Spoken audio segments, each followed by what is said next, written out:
अच्छा, अब ये है क्वेश्चन नंबर 6, यानी शॉर्ट क्वेश्चन आंसर क्वेश्चन 2 का पार्ट 6। यहाँ पे दो न्यूमेरिकल इनमें से कोई एक करना है। बहरहाल हम तो यहाँ पे दोनों एक्सप्लेन करेंगे। तो अब देखिए इस न्यूमेरिकल में क्या है। The volume of the oxygen gas collected over water at 25 degree 24 degree Celsius and 762 millimetre of mercury pressure. यहाँ प्रेशर नहीं भी लिखा होता तो अंडरस्टूड है कि यूनिट जो है प्रेशर की है। Is 1.28 decimetre cube.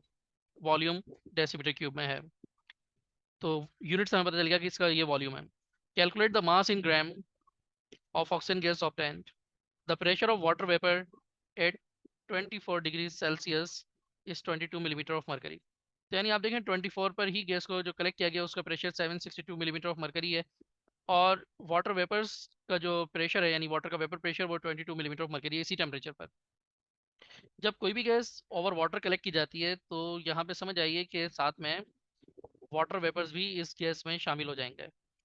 तो इसका मतलब ये हुआ कि जो प्रेशर यहाँ पर आप नोट करेंगे that would be the total pressure. और इस टोटल प्रेशर में से अगर आप ड्राई गैस का प्रेशर मालूम करना चाहते हैं तो फिर ऐसी सूरत में आपको वेपर प्रेशर जो है इसमें से माइनस करना होगा।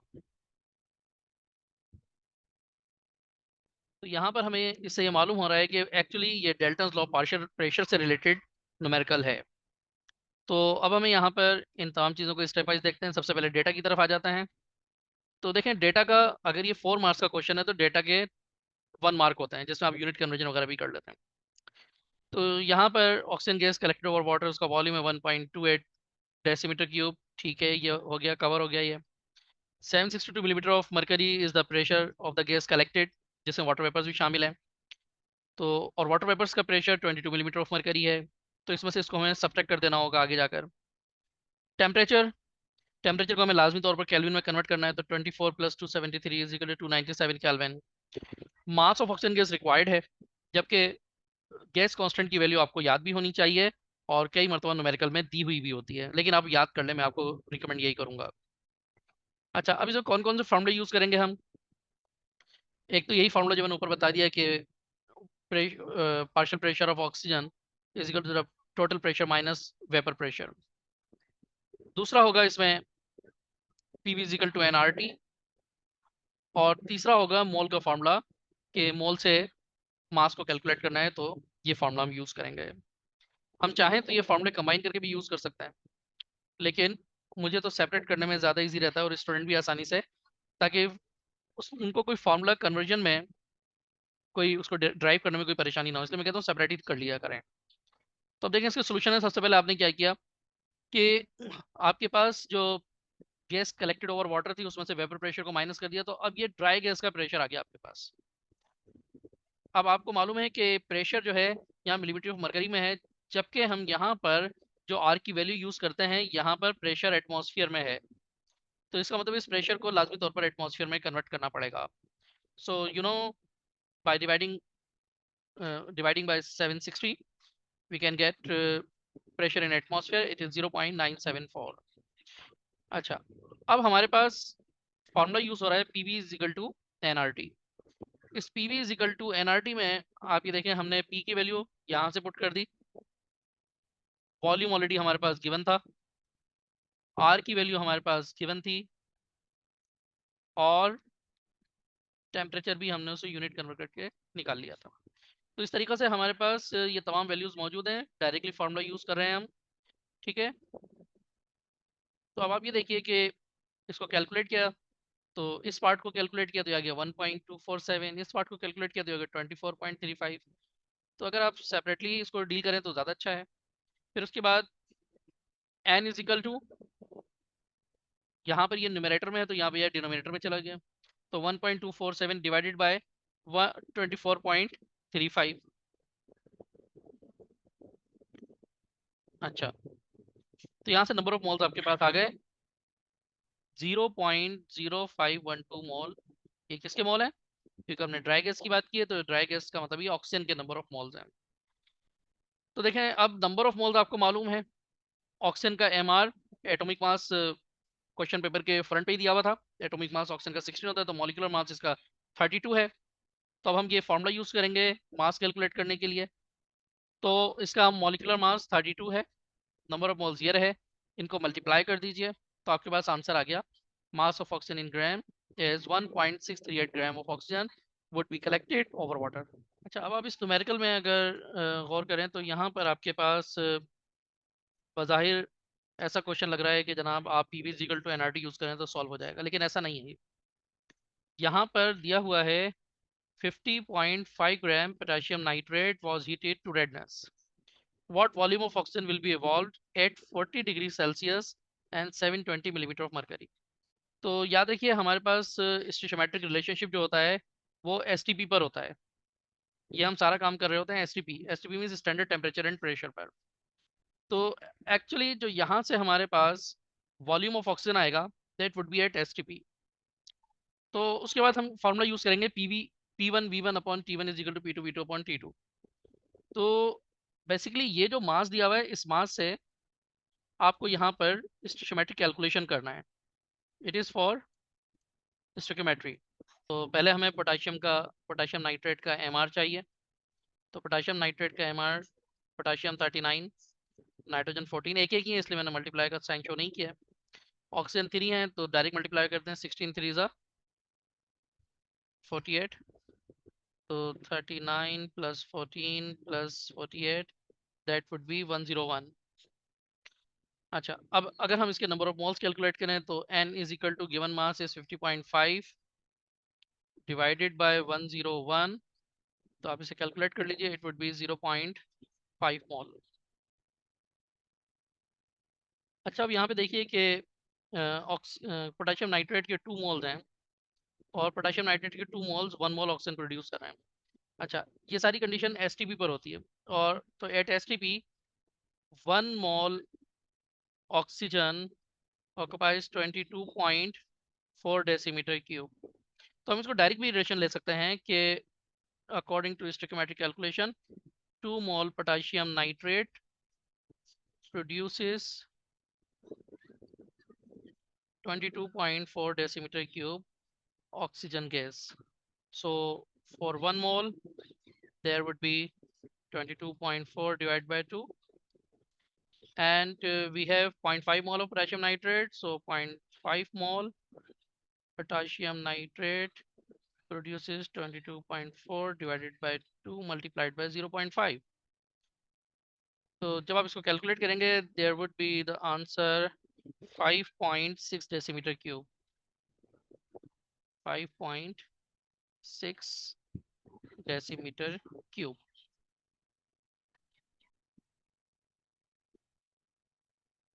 अच्छा, अब यहाँ पे देखिए कि ये जो 5.6 वॉल्यूम आया है 5.6 डेसीमीटर क्यूब, ये एसटीपी पर है।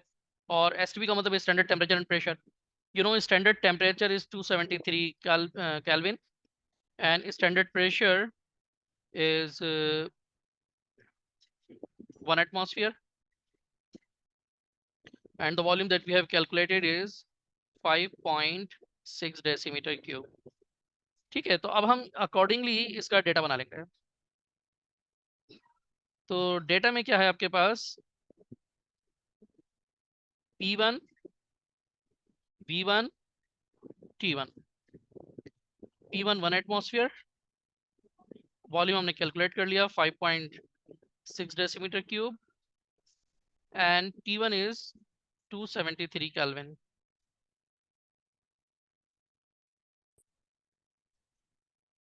अच्छा, अब P2 क्या है आपके पास, यहाँ पे P2 आपके पास डेटा में गिवन है।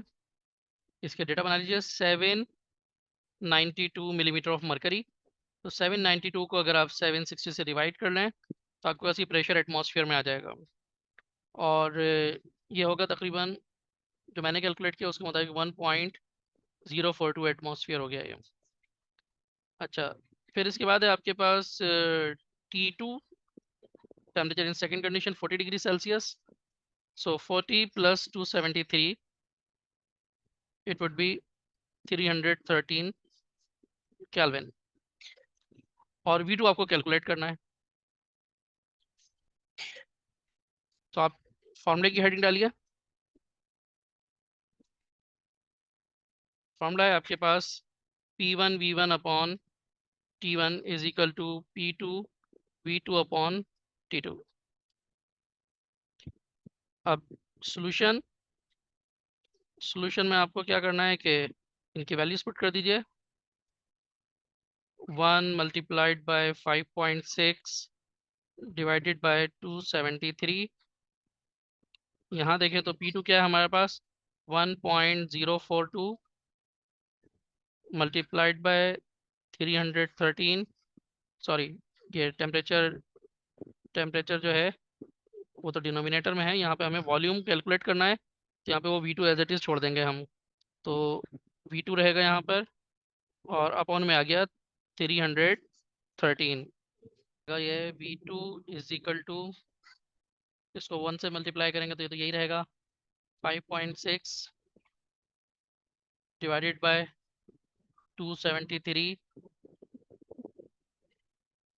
टाइम्स ये 313। जब दूसरी साइड पर जाएगा तो ये न्यूमरेटर में चला जाएगा। 313 डिवाइडेड बाय 1.042। अब आप इसे कैलकुलेट कर लीजिए तो इसका आंसर है 6.3 डेसीमीटर क्यूब, क्योंकि वॉल्यूम का यूनिट तो वही रहेगा जो हमने यहाँ पे यूज़ किया है। जो V1 का यूनिट है वही V2 का यूनिट आएगा। तो आपका यही आंसर है, 6.3 decimetre cube is your answer. अच्छा, इस क्वेश्चन में आपके पास ये क्वेश्चन नंबर 7, यानी part 7 of the question number 2। Find there are 2 parts, find the oxidation number या फिर balancing of the chemical equation. यानी या तो इन चारों में जो ऑप्शन दिए हुए हैं इनके ऑक्सीडेशन स्टेट मालूम कीजिए, उसको डिटरमाइन करना है, या फिर बैलेंसिंग ऑफ इक्वेशन। तो बहरहाल लाजमी सी बात है, हर स्टूडेंट को ये इजी लगेगा। तो फर्स्ट पार्ट सॉल्व करेंगे कि चारों का ऑक्सीडेशन नंबर निकालना आसान है बनिस्बत इसके के कोई सी दो इक्वेशन को आयन इलेक्ट्रॉनिक मेथड से बैलेंस किया जाए।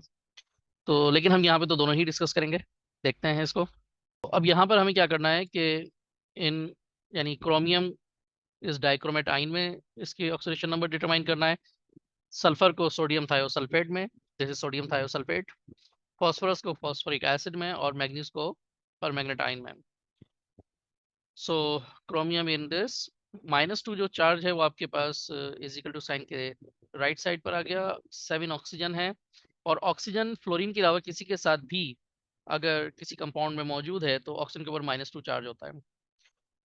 2 क्रोमियम है, 2 क्रोमियम ने एज इट इज लिख लिया।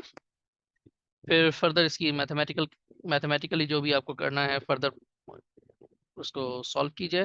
तो आपके पास यहाँ पे फाइनली आ गया +6, क्योंकि 2 क्रोमियम है तो लाजमी 2 को इधर लेकर आए तो ये डिवाइड कर गया। अच्छा, यहाँ पर थोड़ा सा डिफरेंस क्या है कि ये एक न्यूट्रल स्पीशीज है, इसके अंदर कोई चार्ज नहीं है। तो यहाँ पे इजिकल टू साइन के इजिकल टू के राइट साइड पर आपको 0 लिखना है। अगेन, ऑक्सीजन के साथ अगर फ्लोरीन नहीं है तो बाकी सबके साथ ऑक्सीजन -2 होता है।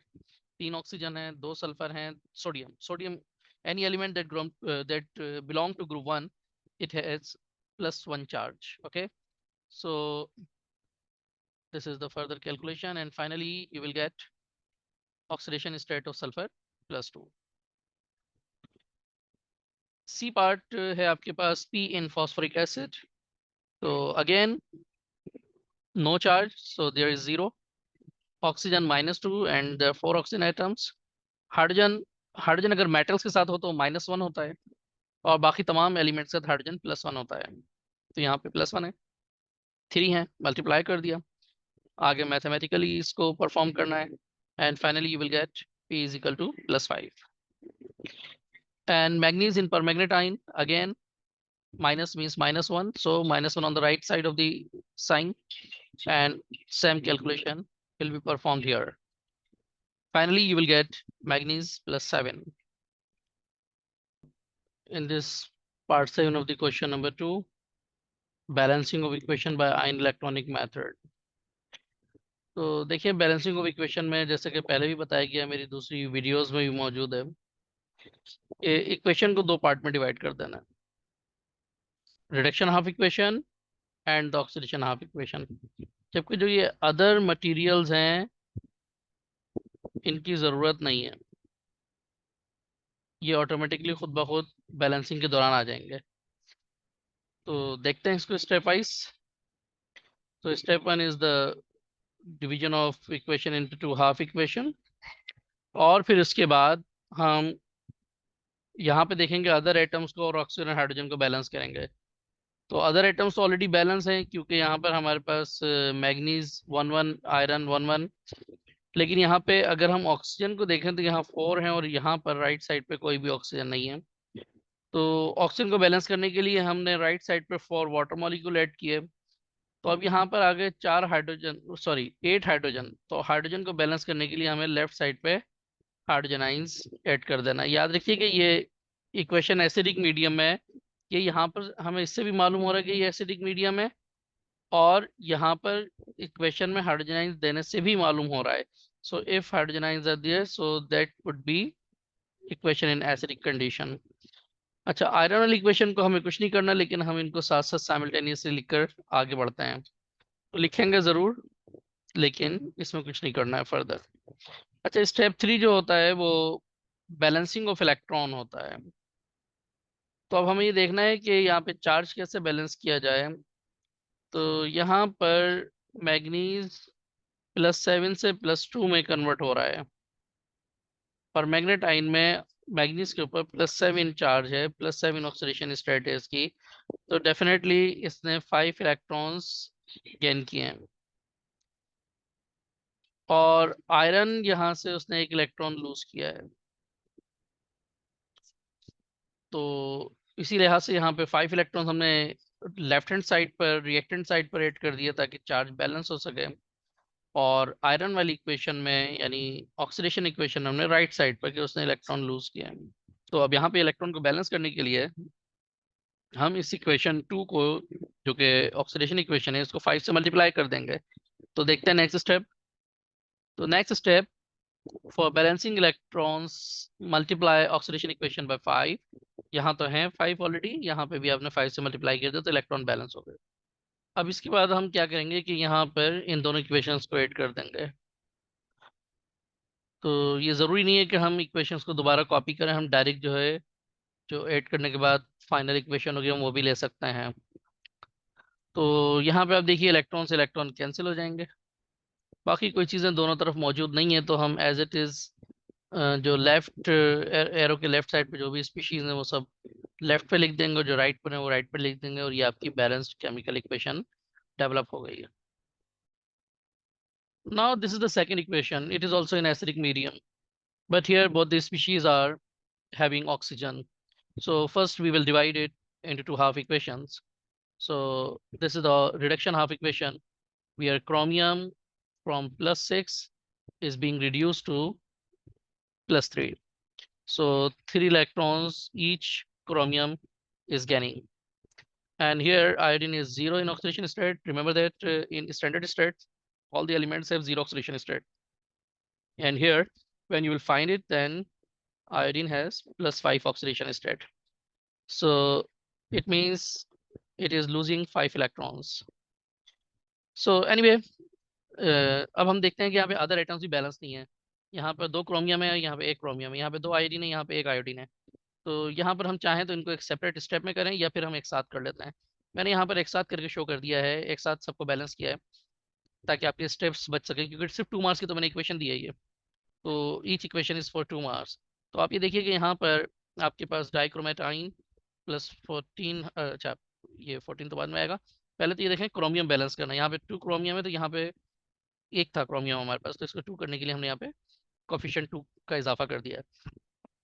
दूसरी तरफ हम देखते हैं कि 7 ऑक्सीजन है, तो 7 वाटर मॉलिक्यूल ऐड किए ऑक्सीजन को बैलेंस करने के लिए। तो फिर 7 2 14, 14 हाइड्रोजन हमें लेफ्ट साइड पे ऐड करना पड़ गया, क्योंकि एसिडिक मीडियम में इक्वेशन है। अच्छा, आयोडीन के केस में आप देखें तो यहाँ पर 2 आयोडीन थे, तो हमें राइट साइड पर भी इसको कोफिशिएंट 2 का इजाफा करना पड़ गया। तो यहाँ पे हमने कोफिशिएंट 2 यूज किया। तो आप ये देखिए कि यहाँ पर 3 2 6 ऑक्सीजन है। तो ऑक्सीजन को बैलेंस करने के लिए हमने 6 वाटर मॉलिक्यूल यहाँ पर लेफ्ट साइड पर ऐड कर दिए, और 6 2 12 12 हाइड्रोजन आयंस हमें राइट साइड पर ऐड करना पड़ गए।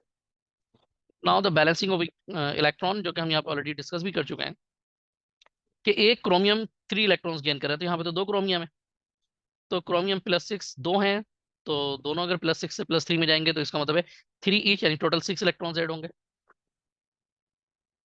इसी तरीके से आयोडीन 1 आयोडीन 5 इलेक्ट्रॉन्स लूज कर रहा है, तो 2 आयोडीन है तो 10 इलेक्ट्रॉन्स लूज करेंगे, तो यहाँ पे 10 इलेक्ट्रॉन्स आ गए। अच्छा, यहाँ पे 6 और 10, अगेन बात वही है कि इलेक्ट्रॉन बैलेंस होने चाहिए। अब इलेक्ट्रॉन कैसे बैलेंस करें, ना तो 6 के टेबल में 10 आता है, तो फिर हम कोई इसका एलसीएम ले लेते हैं। तो लीस्ट कॉमन मल्टीपल इसका है 30, तो ये भी 30 हो जाए और ये भी 30 हो जाए। How is it possible? तो सिंपली मैथमेटिकली आप सोचें, तो इसका एलसीएम 30 आ रहा है, तो 6 5 30, तो इसका मतलब है इस इक्वेशन को 5 से मल्टीप्लाई करेंगे और इस इक्वेशन को 3 से मल्टीप्लाई करेंगे। नेक्स्ट स्टेप में ये बात मेंशन की गई है। So for balancing electrons multiply reduction equation by 5 and oxidation equation by 3, जो कि मैं आपको ऑलरेडी बता चुका हूँ। So finally you will get 5 Cr2O7, 5 multiply by 14 it is 70, 5 multiply by 6 it is 30। Mainly तो हमने काम इसी के लिए किया था। और यहाँ पर 10 क्रोमियम, 35 ऑक्सीजन।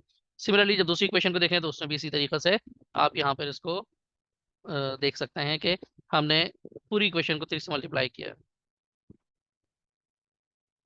तो अब यहाँ पर हमारे पास ये दो इक्वेशंस बिल्कुल बैलेंस फॉर्म में मिल गई हैं, लेकिन ये दोनों सेपरेट है, वो मैंने इनको कंबाइन करना है।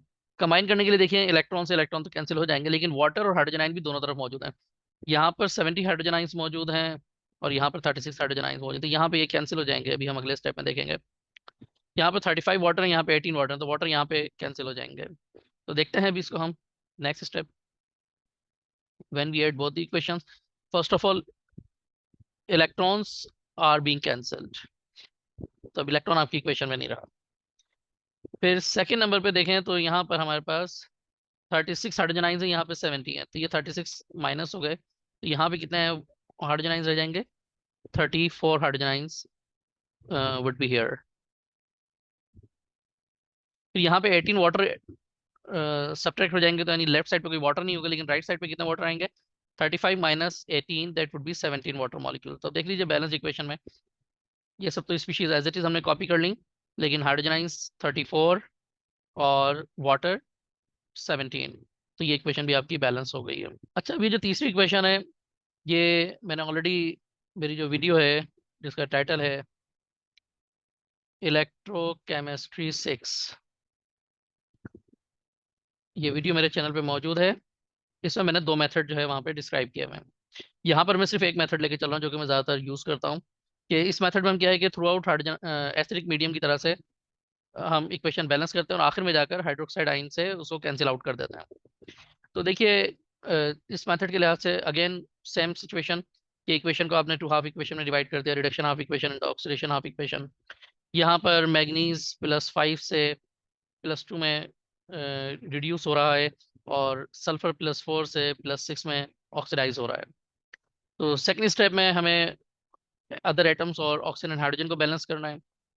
तो अदर एटम्स ऑलरेडी बैलेंस्ड है, उसकी फिक्र की बात ही नहीं है, लेकिन यहाँ पर हाइड्रोजन एंड ऑक्सीजन को बैलेंस करने के लिए यहाँ पे 4 ऑक्सीजन है, तो 4 वाटर यहाँ पे ऐड किए। तो 4 वाटर ऐड किए, तो हमें यहाँ पर 8 हाइड्रोजन आइंस भी ऐड करना हुए लेफ्ट साइड पर। फिर उसके बाद अगर हम देखते हैं तो सल्फर के केस में हमारे पास यहाँ पर सल्फेट के केस में हमारे पास यहाँ पर 4 ऑक्सीजन है, जबकि यहाँ पे 3 ऑक्सीजन है। तो डेफिनेटली यहाँ पर एक वाटर ऐड करना, यहाँ पे हमें एक वाटर ऐड करना चाहिए था, जो कि हमने कर दिया है। तो हाइड्रोजन बैलेंस करने के लिए यहाँ पे 2 हाइड्रोजन आइंस आ गए। फिर स्टेप 3 में हम इलेक्ट्रॉन्स बैलेंस करते हैं। तो जैसे कि यहाँ पे हमने डिस्कस किया है कि यहाँ पे ये +4 से ये +6 में कन्वर्ट हुआ, तो इसका मतलब इसने 2 इलेक्ट्रॉन्स इसने लूज किए हैं और इसने 5 इलेक्ट्रॉन्स जो हैं गेन किए हैं। तो यही चीज़ आप देखिए, यहाँ पे हमने 5 इलेक्ट्रॉन्स लिख दिए लेफ्ट हैंड साइड पर क्योंकि रिडक्शन है, और यहाँ पे राइट हैंड साइड पर 2 इलेक्ट्रॉन लिख दिए क्योंकि ये ऑक्सीडेशन इक्वेशन है। तो स्टेप नंबर 4 में हम क्या करेंगे, इनके इलेक्ट्रॉन्स को बैलेंस करेंगे। तो रिडक्शन इक्वेशन को हम 2 से मल्टीप्लाई कर देंगे, जबकि ऑक्सीडेशन इक्वेशन को हम 5 से मल्टीप्लाई कर देंगे। तो इस तरह से हमारे पास इलेक्ट्रॉन बैलेंस हो जाएंगे, दोनों तरफ 10 10 इलेक्ट्रॉन होंगे। देखिए, तो स्टेप 4 कंटिन्यू कर रहे हैं यहाँ पर, तो देखें दोनों इक्वेशन में हमारे पास इलेक्ट्रॉन बैलेंस हो चुके हैं, 10 इलेक्ट्रॉन। लेकिन जब हम इक्वेशन को मल्टीप्लाई करते हैं, यानी जैसे कि हमने इस इक्वेशन को मल्टीप्लाई किया था 5 से, 2 से सॉरी, और इस इक्वेशन को मल्टीप्लाई किया था हमने 5 से, तो पूरी इक्वेशन ही मल्टीप्लाई होती है। तो देखिए, हर स्पीशीज को हमने उसी के लिहाज से आगे लिख दिया है। स्टेप 5 में हम क्या कर रहे हैं कि दोनों इक्वेशन को ऐड कर रहे हैं। यहाँ पर मैं अलग से दोबारा से इक्वेशंस को कॉपी नहीं कर रहा हूँ, बल्कि डायरेक्टली कर ले रहा हूँ, ताकि हमारे टाइम थोड़ा सा सेव हो सके। तो देखिए इलेक्ट्रॉन से इलेक्ट्रॉन कैंसिल हो गए, जबकि यहाँ पर हमारे पास 16 हाइड्रोजन आइंस है, जबकि यहाँ पे 10 है, तो ये वाले हाइड्रोजन आइंस कैंसिल हो गए हमारे पास। सिमिलरली लेफ्ट साइड पे देखें तो 5 वाटर मॉलिक्यूल्स हैं आपके पास, और राइट साइड पर 8 वाटर मॉलिक्यूल्स हैं। तो फिर हम ये 5 को कैंसिल कर देंगे, यानी कि लेफ्ट साइड पे कोई वाटर नहीं होगा, जबकि राइट साइड पे 3 वाटर मॉलिक्यूल्स होंगे, जैसे कि आप देख सकते हैं 6 hydrogen ions and 3 water molecules. तो ये इक्वेशन बैलेंस है, लेकिन इस इक्वेशन में प्रॉब्लम क्या है? प्रॉब्लम ये है कि ये तो एसिडिक मीडियम को शो कर रही है, जबकि हमारे पास तो बेसिक मीडियम है। तो फिर हम जितने हाइड्रोजन आयन यहाँ पर है, इतने ही हाइड्रोक्साइड आयन दोनों तरफ ऐड करेंगे। So add 6 hydroxide ions both the sides. तो देखिए दोनों तरफ 6 हाइड्रोक्साइड आयन जो ऐड कर दिया हमने, यहाँ पर तो ये मिलकर वाटर बना देंगे, यहाँ पे ये एज इट इज रह जाएगा। तो देखिए finally you got 6 water molecules here, 6 hydroxide here and 3 water they were already there. तो यहाँ पे ये वाटर कैंसिल हो जाएंगे, तो यहाँ पे क्या रह जाएंगे? ये सिर्फ 3 रह जाएंगे। तो देखिए आपके पास यहाँ पर ये लेफ्ट साइड पे सिर्फ 3 वाटर मॉलिक्यूल्स रहे, क्योंकि ये 3 माइनस हो गए, सब्ट्रैक्ट कर दिए हमने, और बाकी इक्वेशन भी बैलेंस हो गई। तो इस तरह से आपको इक्वेशन बैलेंसिंग का आपको मेथड सिखाया गया। अगर आप इसका दूसरा मेथड देखना चाहते हैं तो मेरी जो वीडियो है इलेक्ट्रोकेमिस्ट्री 6, आप you can watch that video. Okay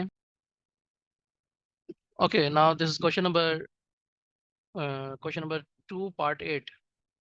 Here you are to write down the difference between any of the two. So VBT and MOT and valence bond theory and molecular orbital theory, solution and colloids, alpha and beta rays, ideal and non-ideal gases, and line spectrum and continuous spectrum. अब सबसे पहली बात तो यह है कि ये 4 marks का क्वेश्चन है, तो इसका मतलब है कि अगर आपको 2 डिफरेंसेस करने हैं तो फिर इसका मतलब है 2 ईच, यानी एक के दरमियान जो डिफरेंस होगा वो 2 मार्क्स का है। तो देखें आइडियली तो इसमें जो है ये है कि आपको 2 पॉइंट्स रिक्वायर्ड है, लेकिन हम ये रिकमेंड करते हैं कि अगर टाइम है तो आप 3 या 4 डिफरेंस लिख कर आइए, क्योंकि समटाइम ये होता है कि अगर आपको जो 1 या 2 डिफरेंस गलत भी हो गए तो बाकी एक्सेप्ट हो जाता है। लेकिन अगर आपके पास टाइम नहीं है तो आप 2-2 डिफरेंस ही लिखें। अगर आप जो स्टूडेंट जिनकी तैयारी अच्छी होती है तो वो 2 मेन डिफरेंस लिखते हैं। अहम बात यह है कि वो मेन डिफरेंसेस लिखने चाहिए। तो बहरहाल अब इसको देखते हैं। तो first we will discuss the VBT and MOT. तो first difference, VBT tells us about the valence electrons are involve only some valence electrons, and here all the valence electrons are involved. So this is the key point. अगर आपने ये की point लिख दिया है तो आपको 1 मार्क जरूर मिलेगा। तो VBT tells only some valence electrons are involved in bond formation। अच्छा, बॉन्ड फॉर्मेशन वगैरह सब लिखना जरूरी है, ऐसा नहीं है कि आपने सिर्फ लिख दिया VBT tells only some valence electrons, यहाँ पे खत्म नहीं करना है, आपको पूरा सेंटेंस ही लिखना है। या आप अगर शॉर्ट में लिखना चाहें तो आप ये लिख सकते हैं, लाजमत वैलेंस बॉन्ड थ्योरी की हेडिंग आपसे यहाँ से लिख दीजिए, only some valence electrons are involve in bonding, यहाँ पे लिख दें all the valence electrons are involve in bonding. इस तरह से आप शॉर्ट कर सकते हैं इसे। दूसरा है both the concerned atomic orbitals possess their individual identity and here they lost their identity या they do not possess their identity। अच्छा, इसको भी अगर आप शॉर्ट करके लिखना चाहें, एग्जाम के टाइम पे काम नहीं, टाइम नहीं है सॉरी, और काफ़ी काम करने को रह गया है, तो फिर आप ये पूरा सेंटेंस लिखने के बजाय सिर्फ इतना लिख सकते हैं कि atomic orbitals possess their individual identity, और यहाँ पे लिख दें atomic orbitals do not possess their identity, या सिर्फ डू नॉट पे भी खत्म कर सकते हैं अगर यहाँ पर ये। तो इस तरह से आपको 2 पॉइंट मिल जाएंगे, लेकिन बिल्कुल फ्रेज जो है ना मीनिंगफुल होना चाहिए। अगर फ्रेज आपका फ्रेज वो मीनिंगफुल नहीं है, यानी कंप्लीट सेंटेंस नहीं, आपने सिर्फ फ्रेज यूज किया है तो भी ठीक है, लेकिन मीनिंगफुल होना चाहिए। It does not describe about the bond order, मतलब वैलेंस बॉन्ड थ्योरी से बॉन्ड ऑर्डर नहीं मालूम हो सकता, ये बात एमसीक्यूज में भी दी गई थी आपको इसी पेपर के। It gives bond order so we can identify as single, double और ट्रिपल बॉन्ड। ये कंप्लीट सेंटेंस है, तो इसमें आप सिंपल ये भी लिख सकते हैं they describe, they do not describe the bond order and it describes the bond order. खत्म बात, इतना भी काफी है।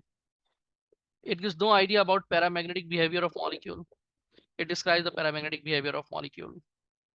तो आप इस तरह से, ये 4 पॉइंट हैं, 2 भी काफी हैं अगर आपने सही लिखे हैं तो। Now solution and collides.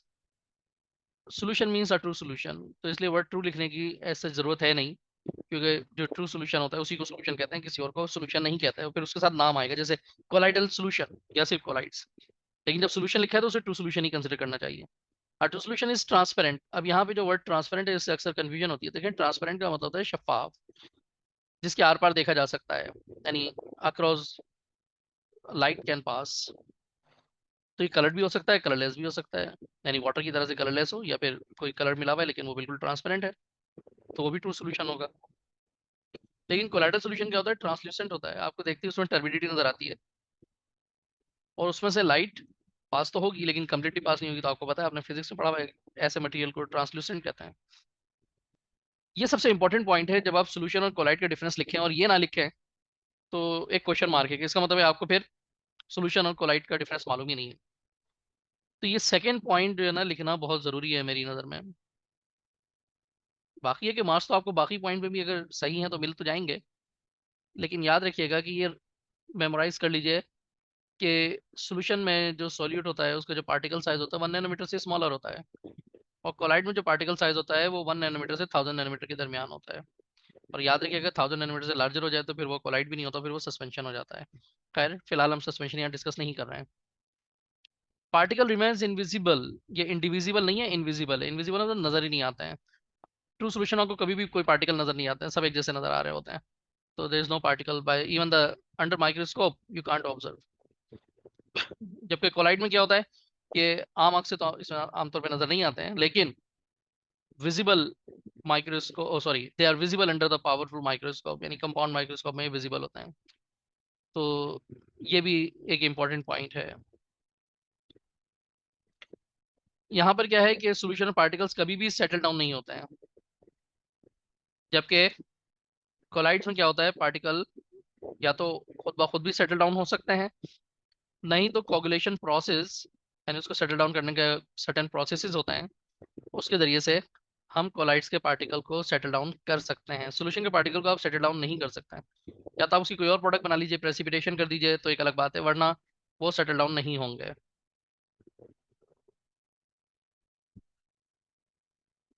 Now see is the difference between alpha and beta raise. So you no, alpha rays are doubly charged helium particles, so they have 4 unit 4 mu charge, sorry, mass, and 2 plus is its charge. And beta particles are like electrons, so this is the charge of electron, and its mass is 1 over 1836 mu, means किसी भी proton से ये 1836 times smaller होता है। तो ये सबसे अहम डिफरेंस है, और ये दोनों डिफरेंसेस जो हैं ये एक साथ आप ना लिखें तो बेहतर है, क्योंकि दोनों एक ही चीज़ डिस्क्राइब कर रहे हैं, यानी डिफरेंस नंबर 3 और डिफरेंस नंबर 1।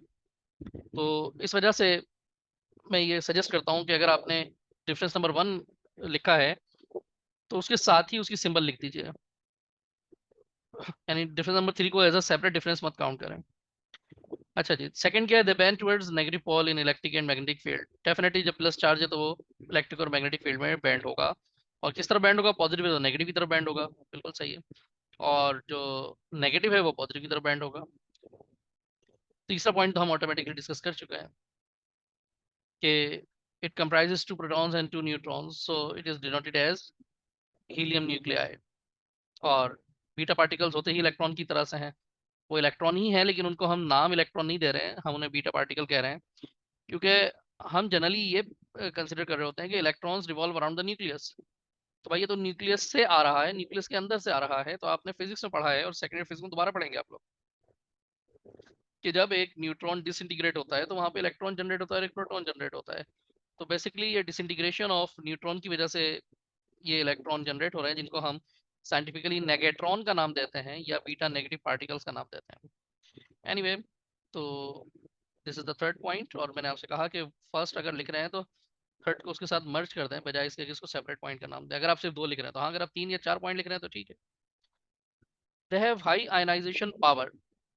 अल्फा पार्टिकल का साइज बहुत लार्जर होता है, चार्ज भी डब्ल्यू 2 प्लस है, तो उसकी आयनाइजेशन पावर ज़्यादा होती है। वैसे तो मेनली ये डिपेंड करता है साइज ऑफ द पार्टिकल्स पर। साइज ऑफ द पार्टिकल ज़्यादा है तो बहुत सारे गैस मॉलिक्यूल से ये इंटरेक्ट कर सकेगा या अदर मॉलिक्यूल से इंटरेक्ट कर सकेगा, तो उसको आयनाइज कर देता है। जबकि बीटा पार्टिकल की आयनाइजेशन पावर कम होती है, क्योंकि बीटा पार्टिकल एक अल्फा पार्टिकल के मुकाबले में तो बहुत ही ज़्यादा स्मॉल है। Number 5 point, this is the penetration power कि किसी मटेरियल में कितना ज़्यादा पेनिट्रेट कर सकते हैं।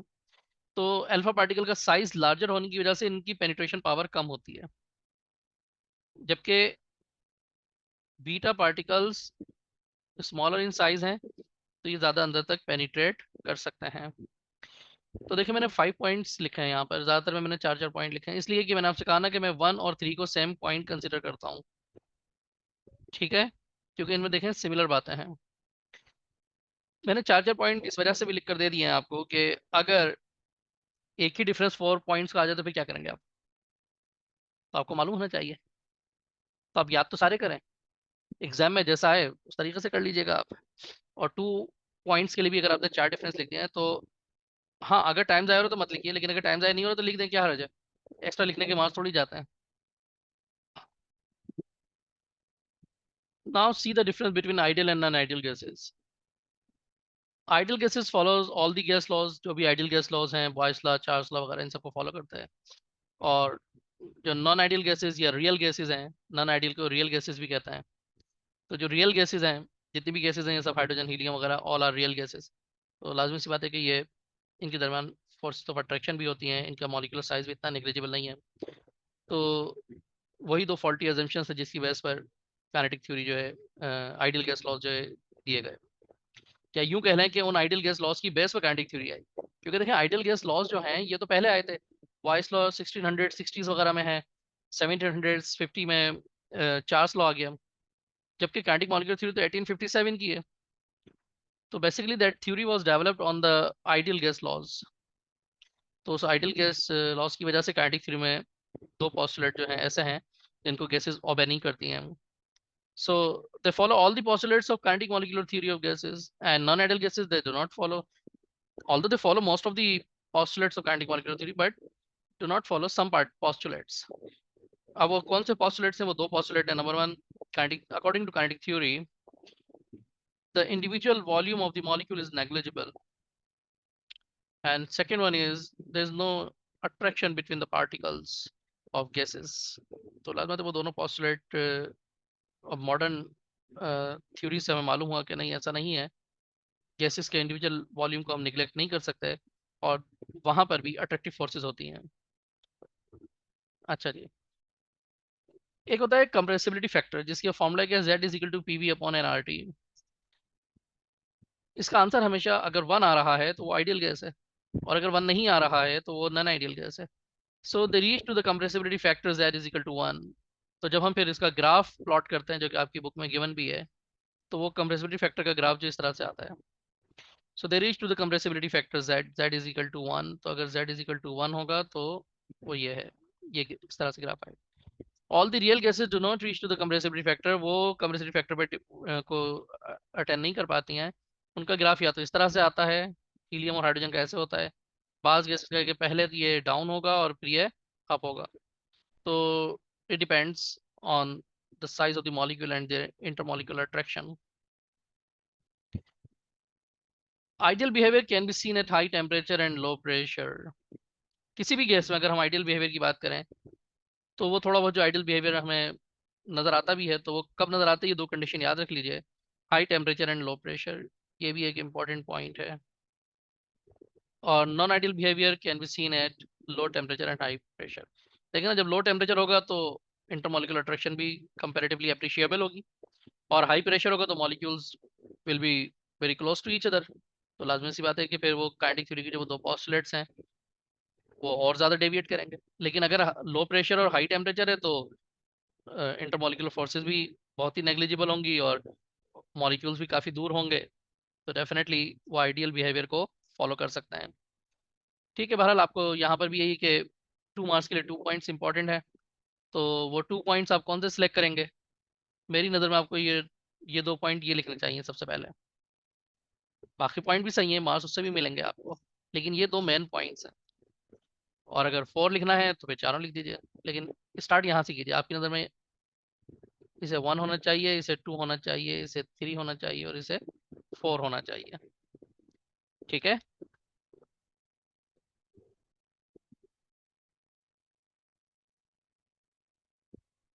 Now see the differences between line spectrum and the continuous spectrum. Line spectrum shows certain discrete wavelengths, while the continuous spectrum shows continuous radiation that covers all the wavelengths within a range.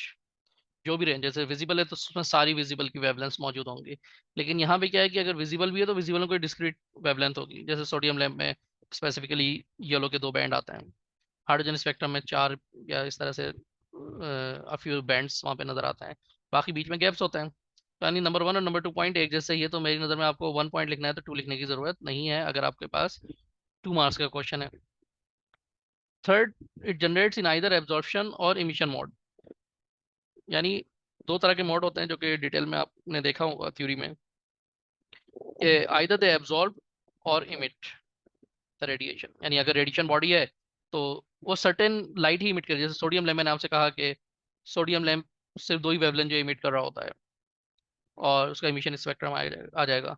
Hydrogen है तो उसका भी emission spectrum आ सकता है। If hydrogen is glowing, hydrogen is burning, तो फिर वो 2 तरह के 4 बैंड्स होते हैं मेरे ख्याल में, तो 4 बैंड्स वो दे रहा होता है। फिर इसी तरीके से समटाइम एब्जॉर्प्शन बैंड्स भी ले रहे होते हैं। फॉर एग्जांपल आपने सोल्यूशन लिया है और उस सोल्यूशन में से आपने विजिबल लाइट पास की, तो देखेंगे कि जो उसने बैंड एब्जॉर्ब कर लिए हैं वो स्क्रीन पर अपीयर नहीं होंगे। तो line spectrum is obtained in one of the mode, either absorption mode और इमिशन मोड। ऐसा नहीं हो सकता कि दोनों एक साथ जो है प्रोसेस हो रहे हों। लेकिन जो कंटिन्यूस स्पेक्ट्रम है, इसमें एब्जॉर्प्शन और इमिशन स्पेक्ट्रम एक साथ हो रहे होते हैं। तो spectrum of one species where absorption and emission is occurring simultaneously, they are put together। तो ये एक इंपॉर्टेंट पॉइंट है, ये 2 पॉइंट बहुत इंपॉर्टेंट है। और फोर्थ में तो मैंने आपको एग्जाम्पल ही दी हुई है। तो examples of absorption and emission spectrum of isolated atoms, अभी जैसे मैंने जिक्र भी किया था, हाइड्रोजन एटम का स्पेक्ट्रम या फिर सोडियम का स्पेक्ट्रम, पोटेशियम का स्पेक्ट्रम, जो फ्लैम टेस्ट जितने भी हैं आपके पास, जो पार्टिकुलर फ्लैम कलर आता है किसी मेटल के आइंस के सोल्यूशन में, तो वो उसका रीजन भी जो है ये इमिशन स्पेक्ट्रम, लाइन स्पेक्ट्रम है।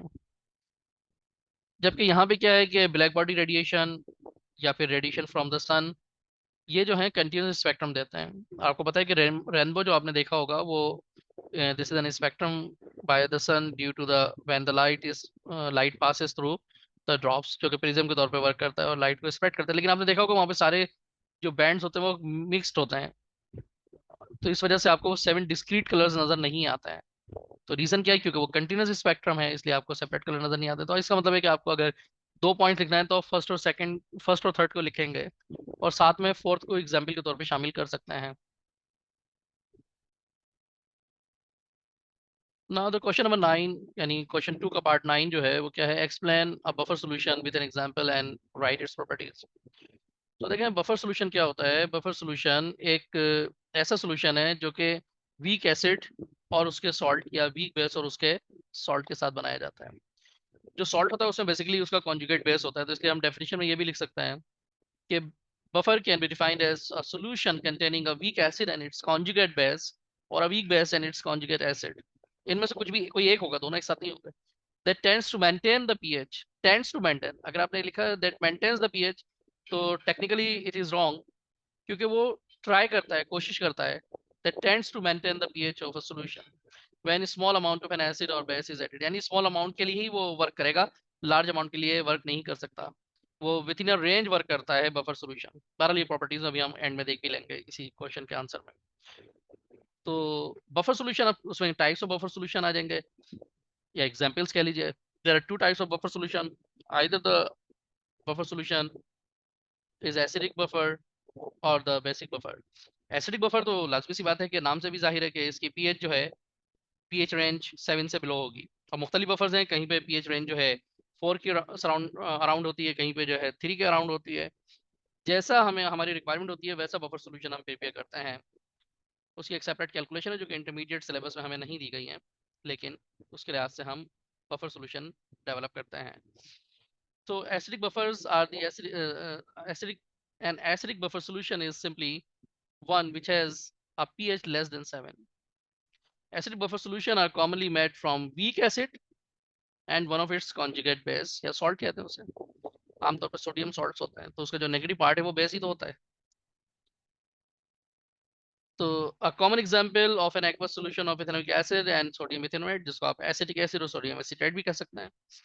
If the solution contains equal molar concentration, देखें equal molar concentration है कि आपके पास इथेनोएट आयन भी जो 1 मोलर हो और इथेनोइक एसिड भी 1 मोलर हो, दोनों 1:1 के रेशियो में होंगे, तो फिर इथेनोइक एसिड वाले बफर सॉल्यूशन की जो पीएच होगी वो 4.76 होगी और ये इस रेंज को मेंटेन करने की कोशिश करेगा. अगर आप इसमें स्मॉल क्वांटिटी ऑफ एसिड या बेस ऐड कर देते हैं, then it tries to maintain the pH at 4.76. बहुत ही माइनर सा डिफरेंस आ भी सकता है, वो 4.77 भी हो सकती है, 4.72 भी हो सकती है. ये डिपेंड्स कि कितना उसमें आपने एसिड या बेस ऐड कर दिया है. तो ये हो गया इसका बफर सॉल्यूशन यानी एसिडिक एसिड और सोडियम इथेनोएट. तो जैसा कि मैंने आपसे कहा था कि ये एसिडिक एसिड है यानी इथेनोइक एसिड और ये इसका कॉन्जुगेट बेस है. तो अगर इसका सोडियम आइन या कोई और पॉजिटिव आइन आपने इसके साथ अटैच कर दिया है तो ये सॉल्ट कहलाएगा. तो इसीलिए मैंने आपसे कहा था कि आप सॉल्ट लिखें या फिर कॉन्जुगेट बेस लिख दें, एक ही बात है. अब देखिए बेसिक अल्कलाइन बफर यानी बेसिक या अल्कलाइन एक ही बात है. तो यहाँ पे क्या होगा, these are the buffer solutions containing a weak base and their conjugate acid, और वो कॉन्जुगेट एसिड सॉल्ट हो सकता है. तो अब इसकी जब बेसिक नाम दे रहे हैं तो नाम से भी जाहिर है कि इसकी जो पीएच रेंज है वो 7 से ग्रेटर होगी. अगर हम एक बफर सॉल्यूशन डेवलप करते हैं अमोनिया और अमोनियम क्लोराइड के दरमियान, तो उसकी पीएच रेंज कहाँ जाएगी, 9.25 पर जाएगी. तो ये बेसिक बफर हो गया, ये अल्कलाइन बफर हो गया. बफर की प्रॉपर्टीज, इसका जो सेकंड पार्ट है क्वेश्चन का, उसमें आपसे यही तो मालूम किया गया है, describe the properties of buffer. तो 3 बेसिक प्रॉपर्टीज याद रख लीजिएगा जो कि डेफिनेशन में भी मौजूद हैं. It comprises a weak acid and its conjugate base और a weak base and its conjugate acid. It tends to resist change in pH, यानी जैसा आपने सॉल्यूशन बनाया जिस पीएच का, ये उसी पीएच पर जो है मेंटेन करने की कोशिश करेगा when little quantity of acid और बेस इज एडेड. और फिर यहाँ पे वाजे कर दूं कि लिटिल क्वांटिटी, अगर आपने बहुत ही एक्सेस में जो है कोई एसिड या बेस ऐड कर दिया तो फिर वो उसकी रेंज से बाहर होगा, तो फिर वो वर्क नहीं करेगा. तो थर्ड पॉइंट में यही बात फर्दर एक्सप्लेन की गई है, it works with in a range of pH, with in a range of pH, beyond that it can't work. उसके बाद वो वर्क नहीं करेगा और फिर एकदम से पीएच शूट कर जाती है. तो आपने देखा होगा कि इस तरह से ग्राफ होते हैं. तो ये जो ग्राफ है इसमें जो ये वाली जो रेंज है ना, दिस इज बफरिंग रेंज. फिर वो एकदम से शूट कर जाता है, ये इस तरह से जाना चाहिए, ये ऐसे जाता है. ठीक है, दोबारा बनाता हूँ, देखो ये इस तरह से है, ये इस तरह से, यानी वो एकदम से शूट कर जाएगा जैसे ही उसकी बफरिंग कैपेसिटी खत्म हो जाएगी. तो और जो बफरिंग कैपेसिटी होती है विद इन रेंज होती है, अगर एक्सेस में आपने एसिड या बेस सेट कर दिया तो फिर वो एकदम से पीएच शूट कर जाएगी. यहाँ पे वाई एक्सेस पर पीएच ही दी हुई है. Now this is question number 10. It is about the reaction coefficient. Reaction coefficient जो है ये एक नई टर्म है जो कि यूज तो पहले भी होती थी पुराने सिलेबस में भी, लेकिन अब नए सिलेबस में, ये केमिस्ट्री में न्यू टर्म नहीं है, ये आपके सिलेबस के लिहाज से न्यू टर्म कह रहा हूँ. तो रिएक्शन क्वेश्चन की टर्म इंट्रोड्यूस करवाइए. इसको थोड़ा सा आगे देखें तो फिर मैं मजीद एक्सप्लेन करता हूँ. तो रिएक्शन क्वेश्चन क्या है, it is an expression that represent the ratio of molar concentration of product to the molar concentration of reactant in a reversible reaction. तो अगर हम देखें तो इक्विलिब्रियम कांस्टेंट की डेफिनेशन भी तो यही होती है, लेकिन फर्क यह है कि यहाँ पर हमने ये नहीं लिखा कि when the rate of reaction in both the direction is same, यानी ये किसी वक्त भी हो सकता है. यहाँ पे रेट ऑफ रिएक्शन की जो डायरेक्शन है, नहीं रेट ऑफ फॉरवर्ड रिएक्शन और रेट ऑफ बैकवर्ड रिएक्शन लाजमी नहीं है कि सेम हो, डिफरेंट कंडीशन हो सकती है, उसे हम स्टेप वाइज देखेंगे. तो सेकंड पॉइंट इस क्वेश्चन का है, explain how QC determines the direction of a reversible reaction. तो देखें क्यूसी, क्यूसी के बारे में अगर हम एक रिएक्शन लिखते हैं कि ए प्लस बी और सी। तो अगर हम QC लिखेंगे तो QC इज इक्वल टू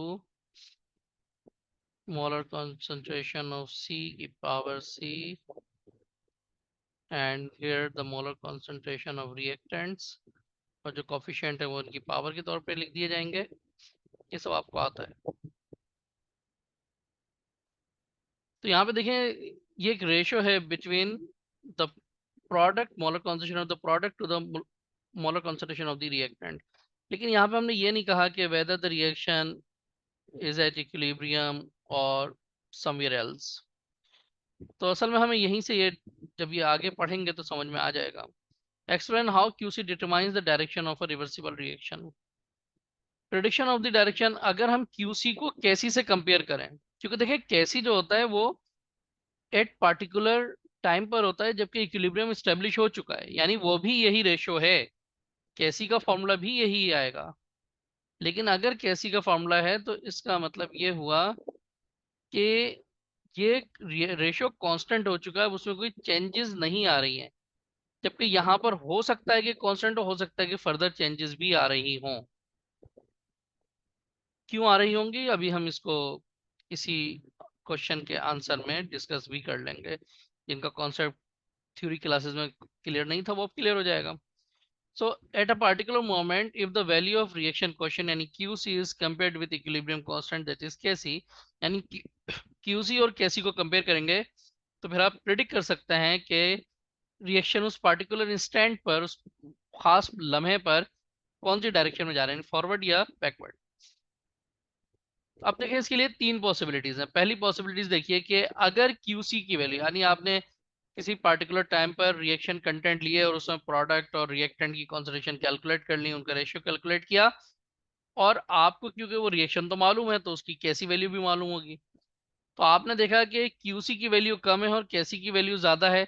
तो ऐसी सूरत में इसका मतलब ये हो गया कि QC कम है। QC कम है का मतलब ये हो गया कि अभी आपके पास प्रोडक्ट कम है यहाँ पर।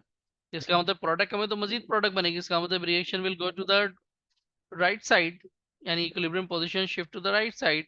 तो यानी कि rate of forward reaction would be higher as compare to the rate of backward reaction, क्योंकि रिएक्शन फॉरवर्ड डायरेक्शन में जा रहा है। So in this case, the reaction quotient QC is smaller than Kc. Therefore, to obtain stable like equilibrium or the value of Kc, and to attain the value of Kc, reaction proceed in forward direction. लेकिन अगर QC की value ज्यादा है और Kc कम, इसका मतलब product तो ज्यादा है वहां पे। अब प्रोडक्ट ज्यादा किसी भी वजह से हो सकती है, तो अगर प्रोडक्ट ज्यादा है तो फिर रिएक्शन कहाँ आएगा, वो बैकवर्ड डायरेक्शन में जाएगा। So in this case, the reaction quotient QC is greater than Kc. Therefore, reaction will proceed in backward direction. यहाँ पे क्या होगा, यहाँ पे भी rate of forward and backward reaction equal नहीं है, बल्कि यहाँ पे क्या होगा, रेट ऑफ बैकवर्ड रिएक्शन ज्यादा होगा। इसी वजह से ये प्रोडक्ट को डिक्रीज करेगा और रिएक्टेंट को इंक्रीज करेगा। हाँ, अगर QC और Kc इक्वल हैं तो इसका मतलब ये हो गया कि जनाब reaction has achieved the equilibrium state. Now the reaction is going in both the direction with equal rates. So this is the state of equilibrium. This is question number 11.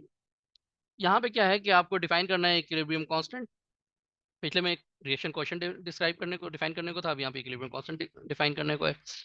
And write down the कैसी expression. बहुत easy question है ये। तो सबसे पहले definition देख लीजिए, जो कि मैं आपको अभी रिएक्शन क्वेश्चन के साथ बता भी चुका हूँ कि it is the ratio of the product of the molar concentration of product to the product of the molar concentration of the reactants. यहाँ तक तो डेफिनेशन QC की भी सेम थी, लेकिन QC की डेफिनेशन यहाँ पर आकर एंड हो जाती है।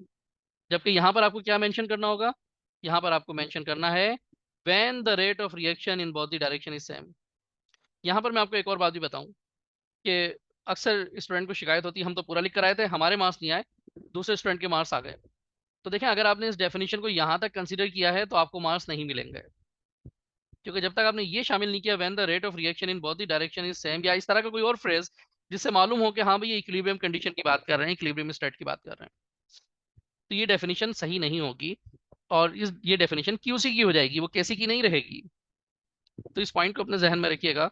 तो अक्सर स्टूडेंट इस तरह के इल्जाम आयद करते हैं। तो जब आप बात ही पूरी नहीं करेंगे तो डेफिनेशन में मार्क्स ही पूरे नहीं मिलेंगे।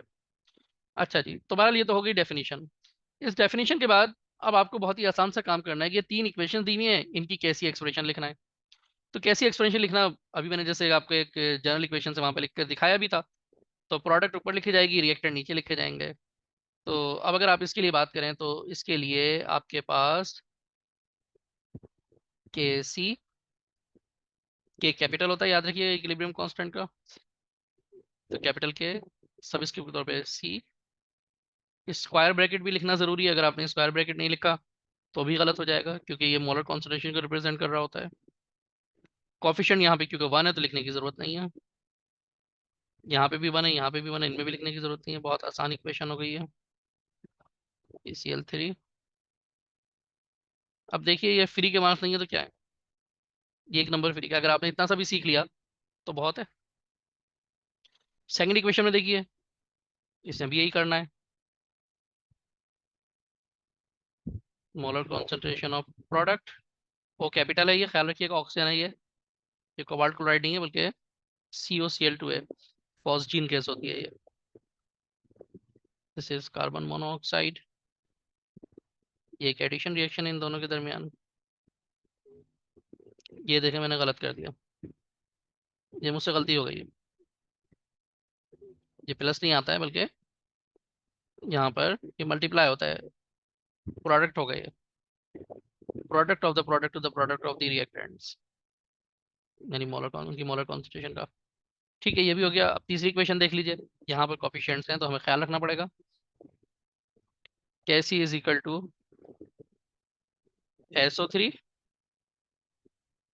और ये जो कोफिशिएंट है यहाँ पर पावर की फॉर्म में आ जाएगा। जैसा सल्फर डाइऑक्साइड में भी कोफिशिएंट मौजूद है, यहाँ पे भी पावर की फॉर्म में आ गया। ऑक्सीजन पे कोई कोफिशिएंट नहीं है, कोई जरूरत नहीं लिखने की। तो देख लीजिए डेफिनेशन आपने सही लिख दी और ये तीनों पॉइंट भी सही कर दिया, तो आपको 4 मार्क्स, पूरे 4 मार्क्स मिलेंगे, इसमें कोई मार्क्स डिडक्ट नहीं होंगे। This is the reaction of heat of formation. ये हेसेस लॉ से बिलोंग करता है, चैप्टर नंबर 11। पुरानी बुक में चैप्टर नंबर 5 हुआ करता था। तो अब यहाँ पे क्या है कि आपके पास ये इक्वेशन है, जिस इक्वेशन में आपको इसकी हीट ऑफ फॉर्मेशन मालूम करना है फ्रॉम दिस गिवन इक्वेशन। अब इन इक्वेशन को हमें उसी लिहाज से रीअरेंज करना होता है। देखें हमारे पास दो रिएक्टेंट हैं, दिस इज C2H2 यानी ethyne, and there are hydrogen, 2 moles of hydrogen gas. तो हमारे पास रिएक्टेंट में हाइड्रोजन कहाँ है, यहाँ पर है, और C2H2 रिएक्टेंट में हमारे पास यहाँ पर है। ठीक है, तो देखें हम इन दोनों इक्वेशन से डील करेंगे, लेकिन यहाँ पर याद रखिए कि ये सब जो कैलकुलेशन यानी एनर्जीज गिवन है, एंथैल्पी चेंजेस गिवन है इन रिएक्शंस की, ये पर मोल में। हमें यहाँ पे हाइड्रोजन 2 मोल चाहिए, कि एसिटिलीन या इथाइन तो हमें 1 मोल ही चाहिए, तो इसका तो इश्यू नहीं है, एज इट इज यूज होगा। लेकिन हमें इक्वेशन नंबर 4 को चेंज करना होगा, तो हमें मेंशन भी करना होगा। तो मल्टीप्लाई इक्वेशन 4 बाय 2 या विथ 2। तो इससे आपके पास एक नई इक्वेशन बन जाएगी। ये हो गया 2H2 plus 2 multiply by half, 1 रह जाएगा, 1 हो जाएगा, एंड 2H2। सिमिलरली ये जो डेल्टा H की वैल्यू यहाँ पे आपके पास -286 थी, तो इसे आप 2 से मल्टीप्लाई करें तो ये हो जाएगी -572 किलो जूल। लेकिन यहाँ पे ये बात याद रखिएगा, यहाँ पे आप पर मोल नहीं लिखेंगे, because it is for 2 moles. और इस इक्वेशन को कोई नया नंबर दे दें, मैंने इसको नंबर दे दिया है 5। ठीक है। अच्छा, अब अभी तो देखिए कि अगर मैं इक्वेशन नंबर 2, पेंसिल से आप भी इस तरह से कर सकते हैं जो मैं कर रहा हूँ, इक्वेशन नंबर 2 और 5 को देखूं तो इसमें हमारे पास जो रिक्वायर्ड इक्वेशन है उसके लिहाज से सेम नंबर ऑफ मोल्स मौजूद हैं। इग्नोर करें अभी आप ऑक्सीजन को, ये सब कैंसिल हो जाएगा बाद में। तो अगर हम इन दोनों को ऐड कर दें तो फिर आपके पास एक ही इक्वेशन में दोनों रिएक्टेंट आ जाएंगे। तो इसलिए अब सेकेंड स्टेप क्या हो गया, एड इक्वेशन 2 एंड इक्वेशन 5। अब इसको ऐड करके लिख लेते हैं कि यहाँ पर आपके पास C2H2 है, 1 मोल है इसका, 1 मोल ही लिखा हमने, प्लस हाइड्रोजन यहाँ से लिख लिया हमने 2H2। मैंने ऑक्सीजन क्यों नहीं लिखा, अब आप इसको समझ सकते हैं। अब यहाँ पे ये देखिए कि ऑक्सीजन यहाँ पे है 5/2, यहाँ पर ऑक्सीजन है 1, तो 1 + 5/2, डायरेक्टली इसको 6/2 मत लिख लीजिएगा, इसका आप एलसीएम में निकाल सकते हैं और दूसरा तरीका भी है। तो 2 एलसीएम आ गया, तो ये हो जाएगा 2 + 5 = 7/2। तो यहाँ पर ऑक्सीजन आ जाएंगे 7/2। तो रिएक्टेंट साइड कंप्लीट हो गई आपकी। प्रोडक्ट साइड में क्या है, यहाँ पर 2CO2 प्लस 2 वाटर मॉलिक्यूल्स यहाँ पर हैं और 1 वाटर मॉलिक्यूल यहाँ पर है, तो 3 वाटर मॉलिक्यूल्स आ गए। और जो डेल्टा H वैल्यू है, इन दोनों को प्लस कर दीजिए। देखिए ये भी माइनस में है, ये भी माइनस में है। ये है 1305 और ये है sorry 500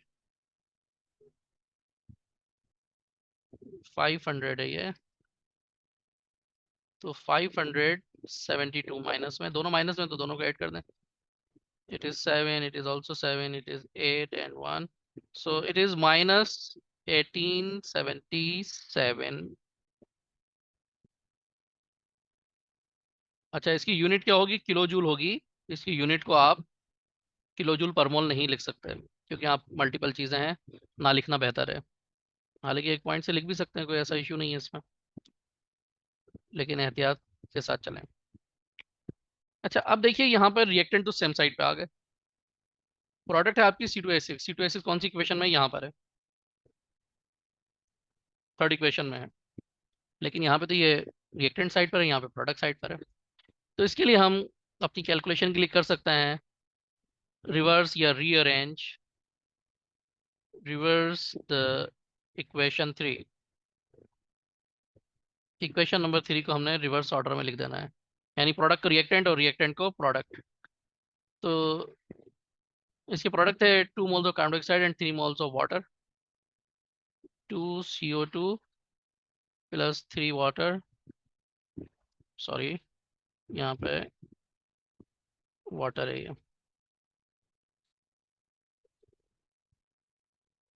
3 water and product is C2H6 1 mole plus 7/2 oxygen molecules.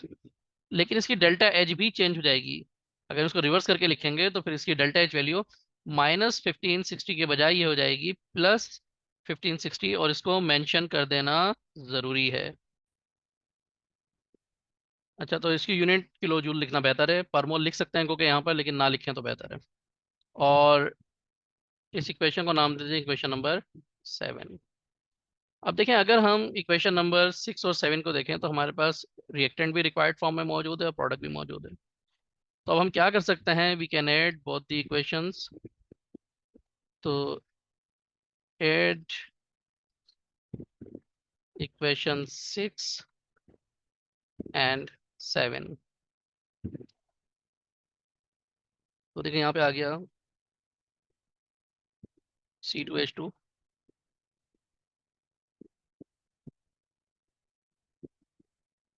Plus 2H2O, sorry 2H2O नहीं, 2H2 है ये सिर्फ। और अगर समझ में नहीं भी आ रहा है ना, तो एक बात याद रखिएगा, जो आपकी ओरिजिनल इक्वेशन है वही रहेगी ना, फाइनली उसी को आना है ये आ गया C2H6। अब आप यहाँ पे देख लीजिए, 1 मोल इथाइन आ गया, 2 मोल्स ऑफ हाइड्रोजन आ गया।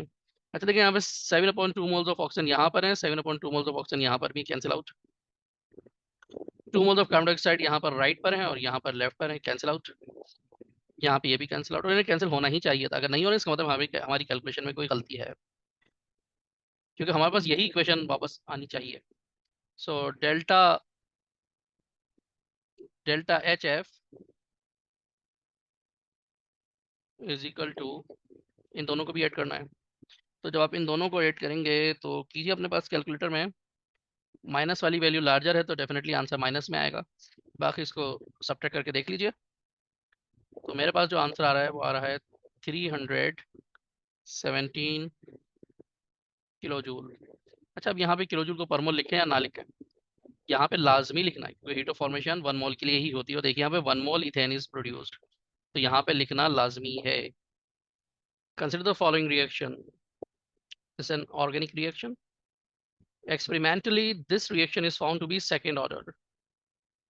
ये एक इंपॉर्टेंट पॉइंट है, पेंसिल से अंडरलाइन कर लिया। The rate at which temperature is zero, the rate at a certain temperature, sorry, is 0.18 मोल पर डेसीमीटर क्यूब पर सेकेंड। ये रेट ऑफ रिएक्शन की यूनिट हो गई। When the molar concentration, square bracket में लिखने का मकसद ही कि मोलर कॉन्सेंट्रेशन, और यहाँ पे यूनिट से भी देख सकते हैं, 0.1 मोल पर decimetre cube. Right the rate expression for this reaction. First part, determine the rate constant and then calculate the rate of reaction when concentration is doubled। ठीक है, तो अब हमें इसको स्टेप वाइज सॉल्व करना है। सबसे पहले पार्ट ए। पार्ट ए में क्या करना है, रेट एक्सप्रेशन लिखना है। बहुत सिंपल है कि आपने रेट, एक ही रिएक्टेंट है, अच्छा के तो आएगा ही, रेट कांस्टेंट, उसकी मोलर कॉन्सेंट्रेशन लिख देना है। मोलर कॉन्सेंट्रेशन तो हमें नहीं मालूम, लेकिन इस फॉर्म में स्क्वायर ब्रैकेट में लिख देना है। ठीक है, CH3CHO। अच्छा, अब बाद स्टूडेंट यहाँ तक लिखे छोड़ देते हैं, और मैंने ये देखा भी पेपर चेक करने के दौरान के स्टूडेंट ने यहाँ पे छोड़ दिया, लेकिन वो इस पॉइंट को इग्नोर कर गए। जब सेकंड ऑर्डर है तो इसका मतलब है सुपर स्क्रिप्ट यहाँ पर 2 आएगी, पावर 2 आएगी। इतना सा काम था, इसके आपको 1 मार्क मिल भी गया। बी पार्ट है डिटरमाइन द रेट कांस्टेंट। अब जब आपने रेट एक्सप्रेशन लिख ली तो रेट कांस्टेंट कैलकुलेट करने में क्या रहा, K is equal to rate of the reaction divided by molar concentration as per the rate equation. ये आपका फॉर्मूला हो गया, तो इसको कैलकुलेट कर लीजिए। आपके पास रेट की वैल्यू गिवन है 0.18 और मोलर कॉन्सेंट्रेशन है 0.1, और इसका ये स्क्वायर, क्योंकि हमारे पास फॉर्मूले में ही स्क्वायर गिवन है, तो फिर हमें ये एज इट इज लिख लेना है। तो अब आप इसको फर्दर स्टेप बढ़ाना चाहें तो बढ़ा लीजिए, नहीं तो ये डायरेक्ट यहाँ पर आंसर आ जाएगा। स्टेप बढ़ाएंगे तो क्या होगा, 0.18 डिवाइडेड बाई इसका स्क्वायर ले लें पहले, ये आ जाएगा 0.01, तो आपके पास आंसर आ जाएगा 18। अब रेट कांस्टेंट की यूनिट क्या होगी, मोल पर डेसीमीटर क्यूब अगर है तो फिर ये आ जाएगा आपके पास मोल इनवर्स हो जाएगा, और डेसीमीटर क्यूब के ऊपर पावर यही रहेगी, और सेकंड तो इनवर्स होगा ही होगा क्योंकि वो हमेशा डिनोमिनेटर में ही होगा।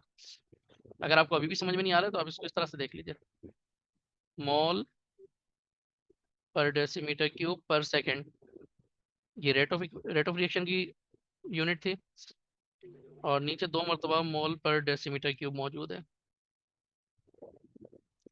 स्क्वायर है ना, तो हम इसको इस तरह से भी लिख सकते हैं। तो फिर 1 मोल पर डेसीमीटर क्यूब से 1 मोल पर डेसीमीटर क्यूब कैंसिल हो गया। अब जो रिमेनिंग रह गया उसको क्या होगा, जब इसको डिनोमिनेटर में लेके जाएंगे तो ये इनवर्स हो गया, mole inverse, second already inverse में मौजूद था, और डेसीमीटर क्यूब को ऊपर लेके जाएंगे तो उसकी पावर प्लस हो जाएगी, तो ये आ गई के की यूनिट। अच्छा, यहाँ पर आपकी जो कैलकुलेशन है, यहाँ पर इसके जो है 1.5 मार्क्स है। 0.5 मार्क्स ये यूनिट का, 0.5 मार्क्स में यहाँ पे लिखूंगा तो ये कन्फ्यूजन हो जाएगी, मैं यहाँ नहीं लिख रहा, लेकिन याद रख लीजिए कि 0.5 मार्क्स यूनिट का है, और 0.5 मार्क्स जो है, और 1 मार्क जो है पूरी कैलकुलेशन का है। अच्छा, अब आ जाइए, आपके पास रेट कांस्टेंट आ गया, तो अब आपको सी पार्ट में कैलकुलेट करना है कैसी की वैल्यू। ठीक है, तो कैसी की वैल्यू को कैलकुलेट करने के लिए यही फॉर्मूला यूज करेंगे, सॉरी कैसी कह रहा हूँ, रेट ऑफ रिएक्शन को कैलकुलेट करने के लिए, आई एम सॉरी। तो अब ये देखिए कि यहाँ पे क्या आ गया, यही क्वेश्चन लिखेंगे। रेट कैलकुलेट करना है, के की वैल्यू यहाँ से लिख लें 18, और कॉन्सेंट्रेशन कितनी है 0.2, और वो भी स्क्वायर में होगा क्योंकि हमारे फॉर्मूले में स्क्वायर है। तो फाइनली इसको कैलकुलेट करके इसका आंसर डायरेक्ट भी लिख सकते हैं। इसका आंसर 0.72 यूनिट मोल पर डेसीमीटर क्यूब पर सेकेंड। तो ये तीन आपके पास आंसर्स हैं यूनिट समेत। इसके भी मार्क्स 1.5 है, 1 मार्क कैलकुलेशन का और 0.5 मार्क जो है यूनिट के। The question from acid base chapter, define the process of hydrolysis या हाइड्रोलाइसिस भी पढ़ते हैं। Explain the behaviour of K2CO3 potassium chromate potassium carbonate and NaNO3 sodium nitrate in aqua solution. तो सबसे पहले देखते हैं कि व्हाट इज हाइड्रोलिसिस। देखिए हाइड्रोलिसिस की टर्म जब हम एसिड बेस केमिस्ट्री में डिस्कस करते हैं तो उसकी मीनिंग कुछ और है, और जब आप ऑर्गेनिक केमिस्ट्री में इसको डिस्कस करेंगे तो इसकी मीनिंग कुछ और होगी, ये ध्यान में रखिए। यहाँ पे हाइड्रोलिसिस के मायने हैं द रिएक्शन ऑफ कैटाइंस और एनाइंस और both with water in which pH of water changes. देखिए ये बहुत जरूरी है, बहुत सारे स्टूडेंट यहाँ पे डेफिनेशन खत्म कर देते हैं। The reaction of cations and anions और बोथ विथ वाटर, तो इसमें क्या, ये तो कोई भी रिएक्ट कर सकता है, तो बात तो यहाँ पर वाजे नहीं हो रही है। तो अगर स्टूडेंट ने ये नहीं लिखा कि इन which pH of water changes, तो फिर तो ये हाइड्रोलिसिस ही नहीं है। तो हाइड्रोलिसिस तो होगी ही उस वक्त जब पीएच चेंज होगी, अदरवाइज ये हाइड्रोलिसिस नहीं है। तो डेफिनेशन हमेशा उसके जो कीवर्ड्स हैं वो पूरे होने चाहिए। So the reaction of cations और एनाइंस और both with water in which pH of water changes is known as hydrolysis. तो अब हमें डिस्कस करना है पोटेशियम कार्बोनेट को और सोडियम नाइट्रेट को। तो पहले पोटेशियम कार्बोनेट को डिस्कस करते हैं। When potassium carbonate is treated with water, यानी adding it is added to the water, a reaction takes place and it produces KOH and H2CO3. You know, KOH is a strong base, and H2CO3 is a weak acid. तो अगर as a result strong base और weak acid produce होता है तो pH of the solution क्या होगी, basic in nature हो जाएगी, मतलब जो स्ट्रॉन्ग है उसकी तरफ रहेगी। तो इसका मतलब ये कि पोटेशियम कार्बोनेट का सॉल्यूशन बेसिक इन नेचर। इसको अगर आप रिवर्स उसमें भी देखें कि ये पोटेशियम कार्बोनेट बना कैसे होगा, definitely it was produced by the reaction between strong base and weak acid. तो स्ट्रॉन्ग बेस और वीक एसिड के रिजल्ट में जो आपके पास सॉल्ट प्रोड्यूस होता है, उस सॉल्ट का सॉल्यूशन बेसिक इन नेचर ही होगा, ये बात को याद रखिएगा। Now sodium nitrate in aqua solution, when sodium nitrate is dissolved in water it produces a strong base NaOH, यानी NaOH एक स्ट्रॉन्ग बेस है। मालूम है आपको ये बात? नहीं मालूम तो अब याद रख लीजिए कि सोडियम हाइड्रोक्साइड पोटेशियम हाइड्रोक्साइड ये स्ट्रॉन्ग बेसिस है। एन स्ट्रॉन्ग एसिड HNO3 भी एक स्ट्रॉन्ग एसिड है, दोनों ही स्ट्रॉन्ग है, तो फिर पीएच तो चेंज नहीं होगी, और जब पीएच चेंज नहीं होगी तो इसका मतलब ये रिएक्शन ही नहीं कर रहा है। तो this is not the hydrolysis, ये बात मैं आपको ऊपर डेफिनेशन में पहले ही बता चुका कि as it is producing a strong base and a strong acid, that's why this reaction is not hydrolysis, because it does not cause any change in pH. pH stays same, यानी pH अगर पहले जो भी थी solution की pH वो अभी वही रहेगी, there would be no change। या आप इसको वाटर में ऐड करते हैं तो अगर वाटर की pH 7 है तो pH 7 ही रहेगी NaNO3 ऐड करने पर, लेकिन यहाँ पर K2CO3 ऐड करने पर pH बेसिक नेचर में चली जाएगी, यानी वाटर की pH 7 होती है। अगर 7 pH में आपने पोटेशियम कार्बोनेट ऐड कर दिया तो वहाँ पे हाइड्रोलिसिस रिएक्शन होगा, स्ट्रॉन्ग बेस प्रोड्यूस होगा, तो pH 7 से ग्रेटर हो जाएगी। ओके, तो बेसिक नेचर का क्या मतलब हुआ? बेसिक नेचर का मतलब हो गया कि pH of the solution would become greater than 7। अब जितना ज्यादा उसमें पोटेशियम हाइड्रोक्साइड होगा डिपेंड करता है। सॉल्ट टू सॉल्ट वेरी करता है, इसमें कितना होगा हम नहीं कह सकते हैं। ठीक है, बस ये याद रखिएगा pH would be greater than 7।